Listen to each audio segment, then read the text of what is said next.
বড় দার্শনিক ছিলেন। তাই তো সভ্যতার প্রতি কবিতায় বলে গেছেন, দাও সে অরণ্য লও গে নবে, নিয়ে নাও তোমার লৌহ কাষ্ঠ প্রস্তর, আর নিয়ে নাও তোমার সর্বগ্রাসী যান্ত্রিক সভ্যতা, দাও এই তপবনে পূর্ণ ছায়া আসে। তা সত্যি আমি দার্শনিক এই কারণে বলবো, তিনি এখান থেকে 100 বছর আগে বুঝেছিলেন যে আমাদের মানব সভ্যতা একদিন বিলীন হয়ে যাবে, একদিন বিপর্যস্ত হওয়ার সম্মুখীন হয়ে থাকবে।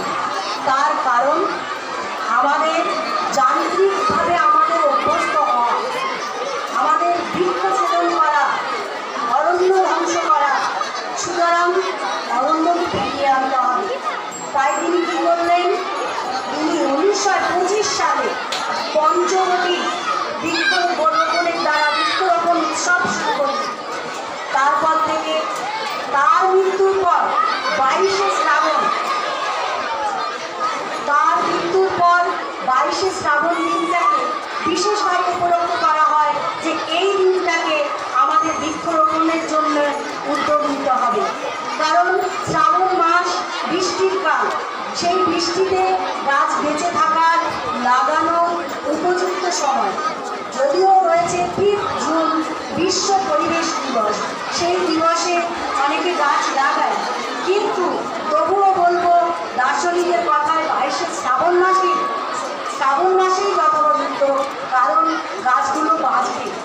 এই গাছ লাগানো খুবই প্রয়োজন। এই যে উদ্যোগ আমরা ব্যক্তিগতভাবেও নিই, তবে এর যে সামগ্রিকভাবে বা যৌথভাবে এর যে উদ্যোগ নেওয়ার প্রথম পরিকল্পনা করেছিলেন 1950 সালে তদানীন্তন কৃষি এবং খাদ্যমন্ত্রী, কেন্দ্রীয় মন্ত্রী, তিনি হলেন KM মুন্সি। তারই উদ্যোগে 1 জুলাই থেকে 7 জুলাই পর্যন্ত বন মহোৎসব পালিত হতো এবং সেই ধারা বেয়েই আমরা চলেছি আজও।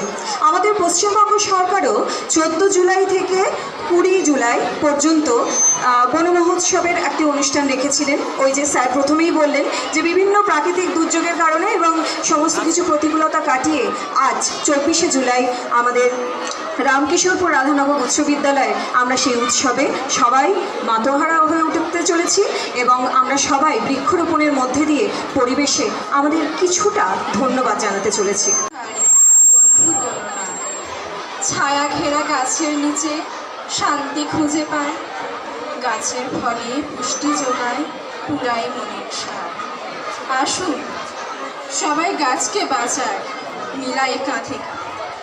ক্লান্ত পথিক শ্রান্ত কৃষক গাছের নিচে খায়, ক্ষণিক জিরান দিয়েই তারা আপন কাজে যায়। কত সুখে গাছের ডালে পাখি করে বাস, অকারণে সাপদ মানুষ করে গাছের সর্বনাশ। জীবন বাঁচার অক্সিজেনই গাছের থেকে পায়, গাছের নিচে কত মানুষ সুখে নিদ্রা নেয়। বৃক্ষ কেটে মানুষ বানায় কত গৃহসজ্জা।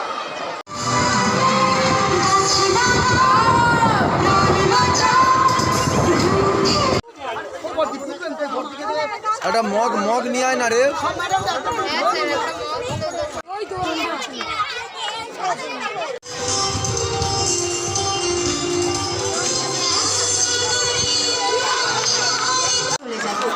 এবং তাই আমার এই ছোট্ট বক্তব্যের মধ্যে দিয়ে আমার বক্তব্য শেষ করছি। একটি গাছ একটি প্রাণ। এবং অনুষ্ঠানে অংশগ্রহণ করেছে, আর কিছু বলার নেই, একদম শেষ পর্যায়ে। তবুও আমরা এসছি কিছু, মানে আমাদের স্কুলের তরফ থেকে কিছু না বললে।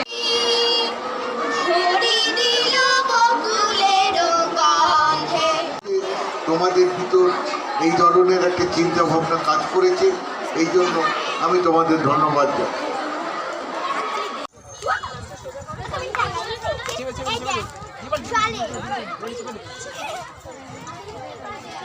এই গাছ লাগানো খুবই প্রয়োজন।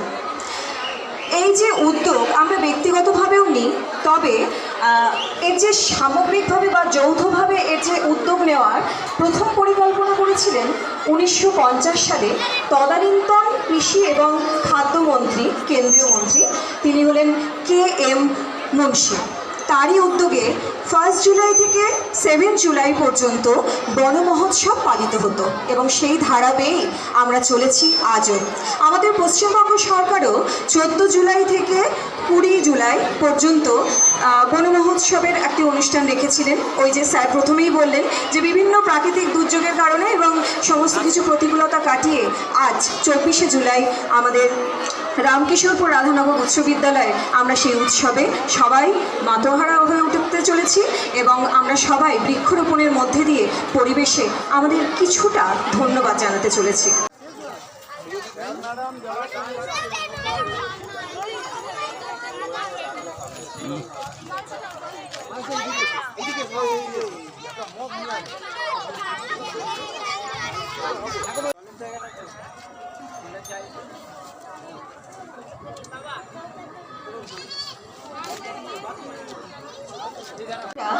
নবীন চারা গাছ পুঁতে আমাদের পরিবেশকে ফিরিয়ে দিতে চাই আমাদের ধন্যবাদ। তো আমাদের অনুষ্ঠান